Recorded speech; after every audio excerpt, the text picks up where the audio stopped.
ദൈവനാമം മഹത്വപ്പെടുമാറാകട്ടെ. യേശു കർത്താവ് കാൽവരി ക്രൂശിൽ ആറാമതായിട്ട് മൊഴിഞ്ഞ വചനം യോഹന്നാൻ എഴുതിയ സുവിശേഷം 19-ാം അധ്യായം 30-ാമത്തെ വാക്യം. നിവൃത്തിയായി എന്ന് പറഞ്ഞു. ഈ വാക്കുകൾ എന്താണ് എന്ന് നമുക്ക് ധ്യാനിക്കാം. ഒന്നാമതായി വിജയത്തിൻ്റെ വാക്കുകളാണിവ. എന്താണ് വിജയം? അതിനൊരു പശ്ചാത്തലമുണ്ട്. നിവൃത്തിയായി ഈ വാക്കുകൾ നിസ്സഹായ അവസ്ഥയുടെ കരച്ചിൽ അല്ല, വേദന അവസാനിച്ചു എന്ന സംതൃപ്തിയുമല്ല. സ്വർഗസിംഹാസനം വെടിഞ്ഞ് ഭൂമിയിൽ താൻ മനുഷ്യനായി പിറന്നതിൻ്റെ ഉദ്ദേശം നിവൃത്തി ആയി എന്നതാണ്. പാപ മറുവില അർപ്പിച്ചു കഴിഞ്ഞു. കഠിനമായ പാനപാത്രം കുടിച്ചു വറ്റിച്ചു. തിരുരക്തം മാനവലോകത്തിന് രക്ഷയ്ക്കായി നൽകി. ഇവിടെ സാത്താൻ്റെ തല തകർത്ത് ദൈവിക അധികാരം സ്ഥാപിക്കുകയാണ്.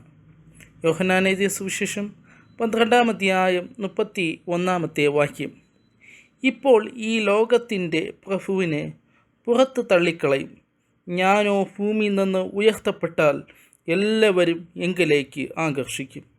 എബ്രായർക്ക് എഴുതിയ ലേഖനം 2-ാം അധ്യായം 14-ാമത്തെ വാക്യത്തിൽ ഇപ്രകാരമാണ് അരുൾ ചെയ്തിരിക്കുന്നത്: മക്കൾ ജഡരക്തങ്ങളോട് കൂടിയവർ ആകൊണ്ട് യേശു അവരെപ്പോലെ ജഡരക്തങ്ങളോട് കൂടിയവനായി മരണത്തിൻ്റെ അധികാരിയായ പിശാചിനെ തൻ്റെ മരണത്താൽ നീക്കി ജീവപര്യന്തം മരണഭീതിയാൽ അടിമകളായിരുന്നവരെയൊക്കെയും വിടുവിച്ചു. ഇവിടെ രണ്ട് കാര്യങ്ങളാണ് നാം ശ്രദ്ധിച്ചത്. ഒന്നാമതായിട്ട് വിജയത്തിൻ്റെ വാക്കാണ്. രണ്ടാമതായിട്ട് ചിന്തിച്ചത് ഇവിടെ സാത്താൻ്റെ തല തകർത്ത് ദൈവിക അധികാരം സ്ഥാപിക്കപ്പെട്ടു എന്നുള്ളതാണ് നാം ഇവിടെ സവിസ്തരം മനസ്സിലാക്കുവാനായിട്ട് ഇടയായിത്തീരുന്നത്. മൂന്നാമതായി യേശുവിൻ്റെ അവതാരത്തിൻ്റെ ഉദ്ദേശം പൂർത്തീകരിക്കപ്പെടുകയാണ്. യോഹന്നാൻ എഴുതിയ സുവിശേഷം 5-ാം അധ്യായം 36-ാമത്തെ വാക്യം. എനിക്കോ യോഹന്നാൻ്റെ സാക്ഷ്യത്തിലും വലിയ സാക്ഷ്യമുണ്ട്. പിതാവ് എനിക്ക് അനുഷ്ഠിപ്പാൻ തന്നിരിക്കുന്ന പ്രവൃത്തികൾ ഞാൻ ചെയ്യുന്ന പ്രവൃത്തികൾ തന്നെ പിതാവ് എന്നെ അയച്ചു എന്ന് എന്നെക്കുറിച്ച് സാക്ഷീകരിക്കുന്നു. യോഹന്നാൻ എഴുതിയ സുവിശേഷം 17-ാം അധ്യായം 4-ാമത്തെ വാക്യം. ഞാൻ ഭൂമിയിൽ നിന്നെ മഹത്വപ്പെടുത്തി, നീ എനിക്ക് ചെയ്യുവാൻ തന്ന പ്രവൃത്തി തികച്ചിരിക്കുന്നു.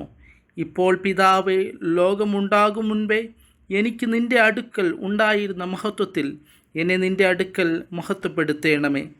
മാനവരാശിയുടെ രക്ഷകനായി യേശു കർത്താവ് ഈ ലോകത്തിലേക്ക് കടന്നു വന്ന് തൻ്റെ ഉദ്ദേശത്തിൻ്റെ പ്രവൃത്തി പൂർത്തീകരിച്ചു എന്ന സംതൃപ്തിയാണ് ഈ വാക്കുകളിലൂടെ നമുക്ക് കാണുവാനായിട്ടിടയായിത്തീരുന്നത്. യോഹന്നാൻ എഴുതിയ സുവിശേഷം 17-ാം അധ്യായം 4-ാമത്തെ വാക്യത്തിൽ വായിച്ചു കേട്ട ഭാഗം യേശു കർത്താവിൻ്റെ കാൽവരിയിലേക്ക് യാത്ര ചെയ്യുന്ന യാത്രാമധ്യത്തിൽ തൻ്റെ ശിഷ്യന്മാരും ഒത്ത് യാത്ര ചെയ്യുമ്പോൾ, യെരുശലേമിനെ നോക്കി യാത്ര ചെയ്യുമ്പോൾ യേശു കർത്താവ് അരുളി ചെയ്ത വാക്കുകളാണ്. യേശു കർത്താവ് ഈ നിമിഷത്തിൽ കാൽവരി ക്രൂശിലായിരിക്കുന്നു എങ്കിലും യേശു കർത്താവിന് മുൻനിർണയിക്കപ്പെട്ട പ്രകാരം ദൈവിക മഹത്വം എന്താണെന്നും ദൈവികമായ ഉദ്ദേശ്യം എന്താണെന്നും അത് നിവർത്തീകരിക്കാനാണ് താൻ ഈ ലോകത്തിൽ മനുഷ്യാവതാരത്തിലായിരിക്കുന്നതെന്നും യേശു കർത്താവ് ബോധ്യപ്പെടുകയാണ്. യേശു കർത്താവ് അത് സാക്ഷ്യപ്പെടുത്തുകയാണ്. നാമും ഈ ലോകത്തിന് അനുരൂപരാകാതെ ദൈവഹിതം ഇന്നത് എന്ന് തിരിച്ചറിഞ്ഞ് മനസ്സ് പുതുക്കി രൂപാന്തരപ്പെടുന്നവരായി മാറ്റപ്പെടണം.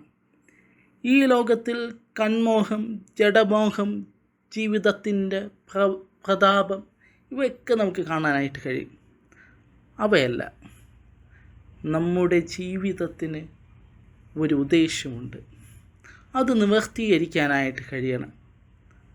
ഓരോ കാലഘട്ടത്തിൽ ബാല്യം, യൗവനം, വാർദ്ധക്യം ഇവയിലൊക്കെ ഓരോ ഉദ്ദേശമുണ്ട്. ഈ ഉദ്ദേശവും കാഴ്ചപ്പാടുകളും വ്യത്യസ്തപ്പെടുമ്പോൾ മനുഷ്യൻ മനുഷ്യനല്ലാതെയായി മാറുന്നു. മനുഷ്യൻ മനുഷ്യനായിരിക്കണമെങ്കിൽ തന്നിൽ ഉദ്ദേശത്തെ മനസ്സിലാക്കുക എന്നുള്ളതാണ്. ഇവിടെ യേശു കർത്താവ് ഈ ലോകത്തിൽ മനുഷ്യനായി അവതരിച്ച് തന്നിൽ നിക്ഷിപ്തമായിരിക്കുന്ന ഉത്തരവാദിത്വത്തെയും ഉദ്ദേശത്തെയും നിവർത്തീകരിച്ചു. നമ്മുടെ ജീവിതത്തിലും ഏറ്റവും നിവർത്തീകരണമുള്ളവരായി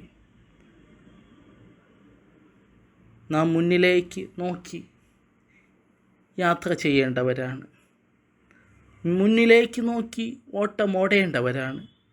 അപ്രകാരം അനുഗ്രഹീതമായി ഉദ്ദേശപൂർത്തീകരണത്തിലേക്ക് പിന്നിലേക്ക് നോക്കാതെ ക്രിസ്തുവിൻ്റെ മുഖത്തേക്ക് നോക്കി ലാക്കിലേക്കോടി ജീവകിരീടത്തിന് യോഗ്യരായി തീരുവാൻ നമ്മെ ദൈവം സഹായിക്കുമാറാകട്ടെ.